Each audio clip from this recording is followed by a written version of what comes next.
Ating papurihin ng Panginoon.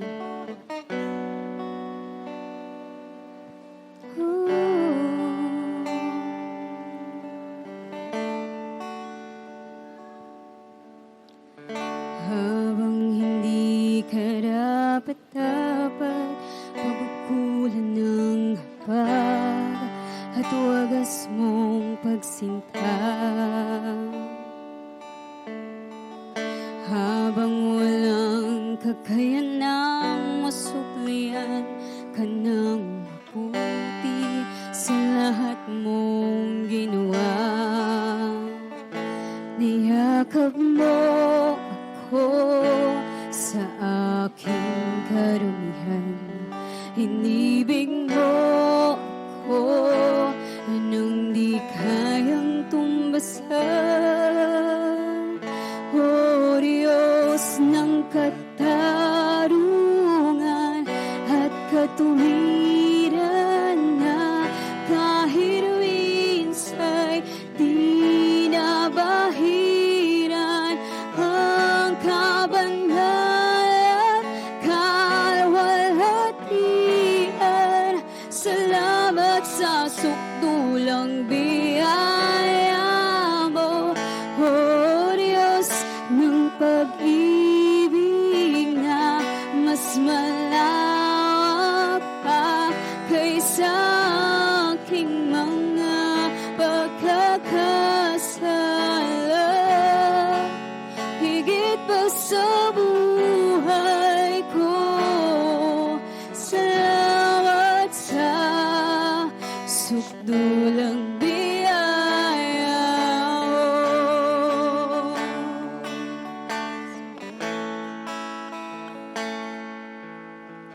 Ang walang salang manunubos at tumako ng parusang nararapat sa akin.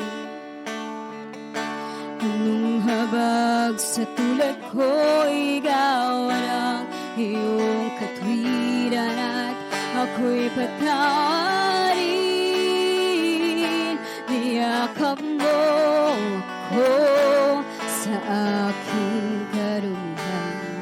Inibig mo ako nang di kayang tumbasan. Niyakap mo ako sa aking karumihan. Inibig mo ako nang di kayang tumbasan. O Diyos ng katarungan at katuwiran na kahit minsan di nabahiran ang kabanal kalwalhatian. Salamat sa sukdulang biyaya mo, O Diyos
Ikaw ang Diyos, noon pa man, maging ngayon at kailanman. Sa habang panahon, wala kang katulad.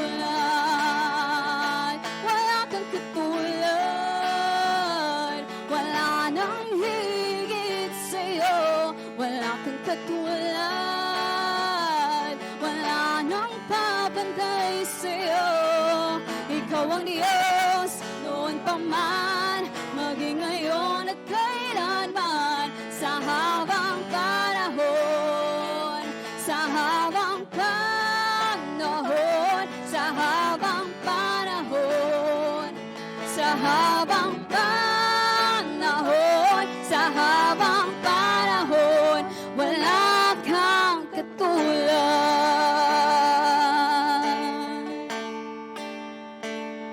Wala kang katulad.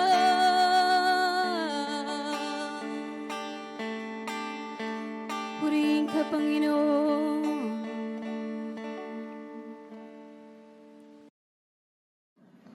Magandang umaga po. Welcome po sa ating pang-apat na araw ng ating prayer and fasting. Ngayon po ay June 12. At alam ko po maraming maaga ang nagising para po magpatuloy ng ating pag-journey at pagsasama-samang mag-devotion sa araw na ito. Ang ating pong pag-aaralan ay kukunin po natin sa Luke chapter 17. Sabi po rito sa verses 1 to 4 ng Luke 17, Jesus said to his disciples, "Things that cause people to stumble are bound to come, but woe to anyone through whom they come. It would be better for them to be thrown into the sea with a millstone tied around their neck than to cause one of these little ones to stumble. So watch yourselves. If your brother or sister sins against you, rebuke them. And if they repent, forgive them. If they sin against you 7 times in a day, and 7 times come back to you saying, I repent, you must forgive them." So napakaganda po ng katuruan ng Panginoon dito po sa Luke chapter 17. In this human experience sa buhay po natin, with all our imperfections and different in perspective, stumbling blocks are sadly inevitable. Talaga pong hindi po normal pero kadalasan nangyayari at mangyayari talaga na tayo po ay makaka-stumble o makakagawa ng mga bagay na makakasakit sa ating kapwa. Bakit nga ba ito nangyayari? Dahil po ito sa mga imperfections natin. We are still work in progress. Marami po tayong mga kahinaan pa. Pero alam niyo po, ang pag-aaralan po natin ngayon ay ano bang mensahe nito sa iyo? Ano bang mensahe nito para sa akin? Paano bang mabibuild up ang faith ko dito sa Luke chapter 17 verses 1 to 4? Alam niyo po, there are times unintentionally or perhaps even intentionally, minsan talaga may ugali tayong hindi tama na gagawa natin intentionally na maka-offend. That yung po mga bagay na yon, yung maka-offend tayo, whether unintentionally or intentionally, ay nakakasakit. Nakakasakit ng damdamin.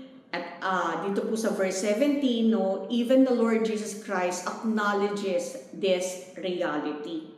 Then, meron pong ipinakita dito sa chapter 17, yung pong sinabi ng Panginoong Jesus na bigat, yung weight, yung pong bigat ng verse 1 na sinasabi po rito, but woe to him through whom they come. Mismo ang Panginoong Jesus, tinuro niya o sinabi niya na hindi ito katanggap-tanggap para sa kanya.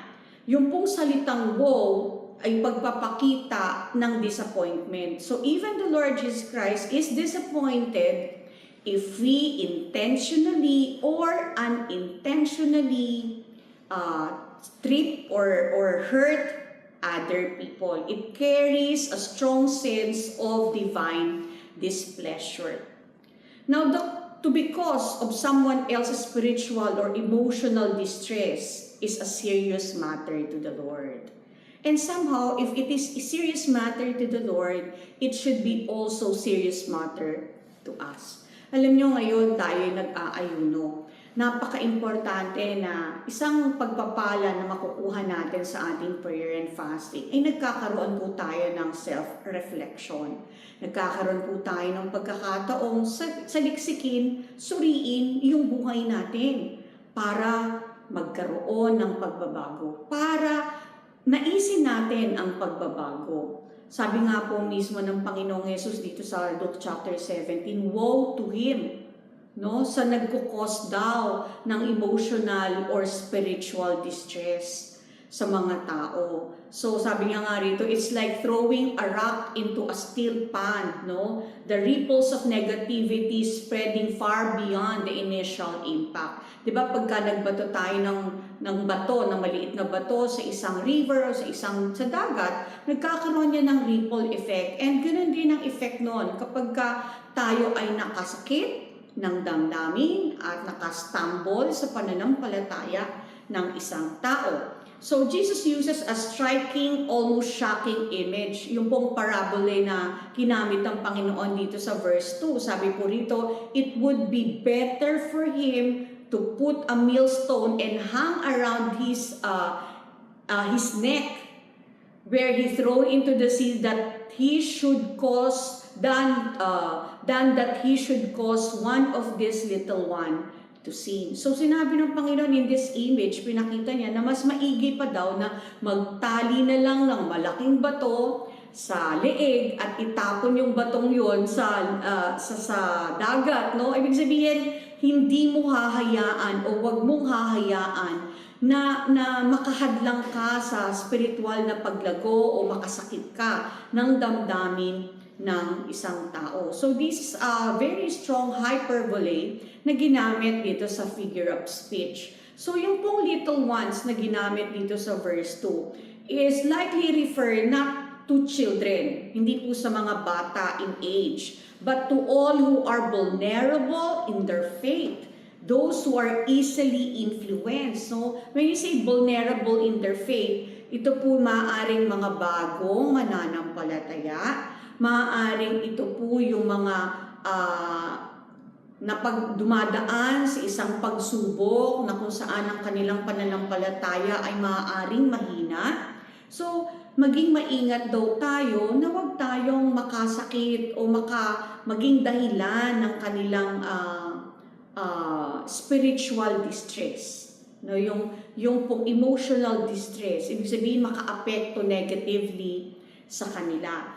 And in verse 3, makikita po natin dito, Jesus then addresses the issue of personal offense. So sa verse 1 and 2, pinakita dito na ang lahat ng tao talaga ay makakapanakit sa isa't isa. Makakapanakit ka sa paraan ng pakikipagtrato mo, sa pagsasalita mo, sa paggawa mo. So, ibig sabihin, lahat ng tao ay makakapanakit ng kapwa-tao. Pero sinabi nga lang mismo ng Panginoon dahil hindi niya resulta or ang epekto nito ay napaka-damaging, hindi ito hinayaan ng Panginoon. Bagkos talagang sinabi ng Panginoong Yesus na woe to him, no? Ibig sabihin talagang may nagpapakita ng strong disappointment. Yun yung ipakita ng Panginoon sa atin na hindi natin dapat kasanayan at maging practice ang maka-offend sa pananampalataya at sa spiritual vulnerability ng ating mga tao o ng mga kasama natin sa church, kasama natin sa ministry, maging kasama natin sa ating tahanan o sa ating pamilya. So, meron pong grave consequences ito. And in verse 3, makikita po natin, pinakita naman dito, in-address dito ni Jesus, yung personal offense. So, sabi po rito, you need to watch yourself. Sabi pong ganun sa verse 3. If your brother sins, rebuke him. And if he repents, forgive him. So, nagkaroon ng bagong shift, no? Yung una, ang focus ng verse 1 and 2 ng chapter 17 ay yung para yung tayo ay maging maingat na hindi maka-offend kasi nga napakabigat na disappointment ito sa Panginoon kapag ka nagiging issue tayo o paraan tayo para ma-stumble sa pananampalataya ang ibang tao. At the same time, pinakita rin naman dito ng Panginoon sa verse 3 and 4, yung pong in-address ni Jesus yung personal offense. Sabi nga rito, watch yourself, bantayan ang iyong sarili. Kung ang kapatid mo daw ay nagkasala sa iyo, i-correct mo siya, rebuke him. And if he repents, forgive him.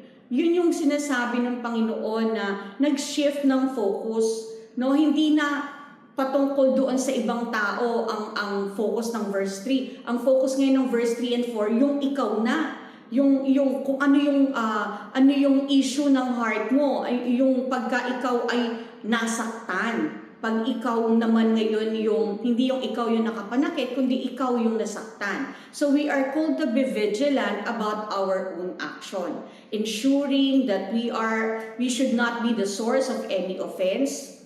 But when we are wrong, diba? Sinabi sa verse 1 and 2, dapat huwag tayo maging dahilan ng offense para masaktan ng ibang tao. At yung verse 3 and 4 naman, dito pinufocus ni Jesus na kung tayo naman yung nasaktan, no? Sabi rito, ang instruction ng Panginoon ay napakalinaw.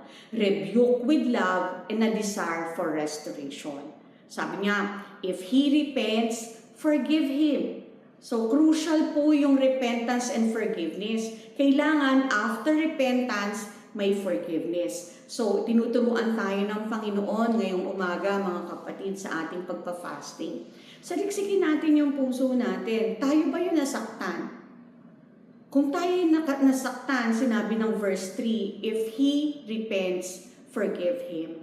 No, there is no room of holding grudges or fostering bitterness. Hindi daw natin hahayaan dapat na manatili ang sama ng loob o galit o yung pag-iipon ng galit o ng sama ng loob, dahil ito ay hindi nakakatulong sa ating relasyon sa taong nakasakit sa atin, pangalawa sa Diyos, at maging sa ibang taong nakapaligid din sa atin.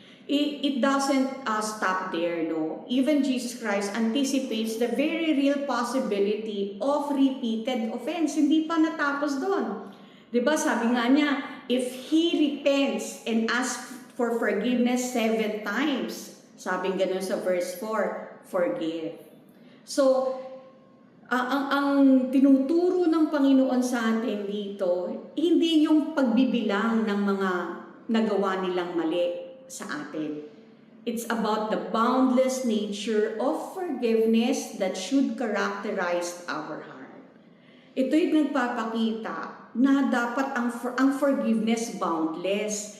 Wala pong forgiveness na may hangganan. Yun yung itinuturo ng Panginoon sa atin. Maaaring sasabihin natin, Pastora, ang hirap naman yan. Napakasakit nung ginawa niya sa akin. Napakahirap nung ginawa niya sa akin. Tama yun, totoo naman po talaga yun, lalo na kung ikaw mismo yung nakaranas nung pain na yun. Pero ang sinasabi po at pinapakita ng Panginoong Jesus, ang pagpapatawad daw po ay hindi po binibilang. Kaya nga po sabi rito, no, if he sins against you 7 times in a day and turns to you 7 times saying, I repent, you must forgive him. So, the idea of forgiveness, dito ko na-realize na ang idea talaga ng forgiveness hindi base sa emosyon o pamantayan ng tao. Ito ay nagmumula ayon sa unang nagbigay ng pagpapatawad. Walang iba kundi ang Diyos. He is the author and the source of forgiveness. He is the one who forgives.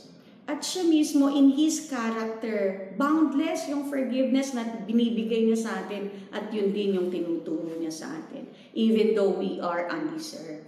So, the same idea and the same truth na isang Panginoon na matutunan natin ngayong araw na ito on our fasting and prayer, mga kapatid, no, yung pong importance ng forgiveness. So ano ba yung mga kailangan nating matutunan dito sa Luke 17 verses 1 to 4? Meron pong 4. Una, be mindful of our action. Maging maingat daw po tayo sa ating mga ginagawa, sa ating mga sinasabi. Recognize the potential to cause offense and strive to live in a way that builds up rather than tears down. So sikapin daw natin na yung ating pakikipag-usap, pakikitungo sa mga tao ay hindi makakapanira o makakapanakit sa kanila, kundi makakapa-develop ng kanilang spiritual growth, makapag-encourage, makapagpalago ng relasyon nila sa Diyos at ng relasyon nila sa atin. Pangalawa,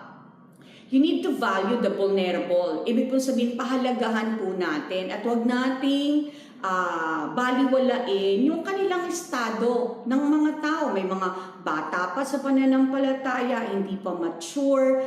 I mean, we need to consider that na dapat yung ating pakikitungo sa kanila, the way we treat them, the way we talk with them, ay tayo na mas mature, ay maging maingat sa mga pananalita. Kasi maaaring yung ating pakikitungo sa kanila, pagsasalita, or the way we treat them ay mag-cause ng offense sa kanila. So understand the preciousness of others, especially those who are new and tender in their faith, and guard against leading them astray. So maging maingat tayo na wag natin silang itulak sa paglayo sa Panginoon, bagkus akitin natin sila, hikayatin natin silang lumago sa kanilang relasyon sa ating Panginoon. Pangatlo, practice restorative confrontation. So when a brother or sister sins, sabi po rito, rebuke him, correct him, address it in an aim of reconciliation, not condemnation. Ibig sabihin, kapag ka may nagkamali, i-correct mo siya na may goal ka sa puso mo, sa isip mo, na i-restore siya for reconciliation, yung correction, hindi para i-condemn. Para makita niya yung pagkakamali niya at mabago niya yung mga mali niyang nagawa. Pang-apat at panghuli, embrace the radical forgiveness. Radical po talaga yung forgiveness na tinuturo ng Panginoon. Kasi nga walang hangganan eh. Diba? Cultivate a heart that is quick to forgive, even when offenses are repeated, mirroring the boundless mercy we ourselves receive from God. So, kailangan po nating aralin, i-cultivate, isabuhay, turuan natin ang puso natin. Alam ko pong hindi madali ito dahil nakasalalay dito yung ating pakiramdam, yung ating emotion, yung ating relationship, yung ating ego. Pero our God is more than that. Yung pong relasyon natin sa Diyos at pananampalataya natin bilang Kristiyano is more than our ego, is more than our feelings. Kaya nga po tinuturuan tayo ng Panginoon at nag-aaral tayo ngayon ng Kanyang salita at nananalangin at nag-aayuno para lalo pong mabago, that we should develop Christ-likeness in us. Alam ko mga kapatid, sa umagang ito, maaaring kinakausap ka ng Panginoon. Maaaring ito yung message na tinitil ng Lord sa iyo. Praise God! Magpasalamat ka sa Panginoon dahil nais ng Panginoon na dalhin ka sa panibagong level ng spiritual maturity mo, panibagong level ng pagbabago ng iyong buhay, ng iyong testimony sa pamilya mo, sa mga kaibigan mo. So embrace the truth. Embrace what God is telling you today. And I believe the power of the Holy Spirit will help you to be strengthened, will help you understand, and even help you to submit and obey to the workings and the dealings of God in your life. So sa umaga pong ito, tayo po'y manalangin at ipanalangin po natin ang ating sarili sa lahat ng mga natutunan natin dito po sa Luke chapter 17 verses 1 to 4. Let's pray. Father, thank you very much.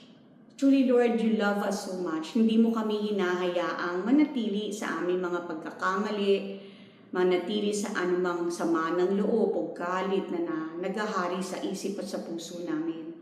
Panginoon, salamat sa mga salita mo sa Luke 17 na napag-aralan namin sa umagang ito. Dalangin ko, sino man po nag-i-struggle, Lord, I'll pray that you make their heart tender, make their heart, Lord God, be submissive to your Lordship. Make their heart, Lord, understand that it is your will for us to live in freedom. Lord, to live in forgiveness, for we have received that forgiveness first. Kami ang unang tumanggap ng kapatawaran mo, kaya may kakayahan din kaming magbigay ng kapatawaran sa sino mang nakasakit sa amin. Lord, dalangin ko sa aming pag-aayuno at pananalangin, lalo po naming naisin na sumunod sa iyo. Lalo po naming naisin na gawin ang mga salita mo sa buhay namin.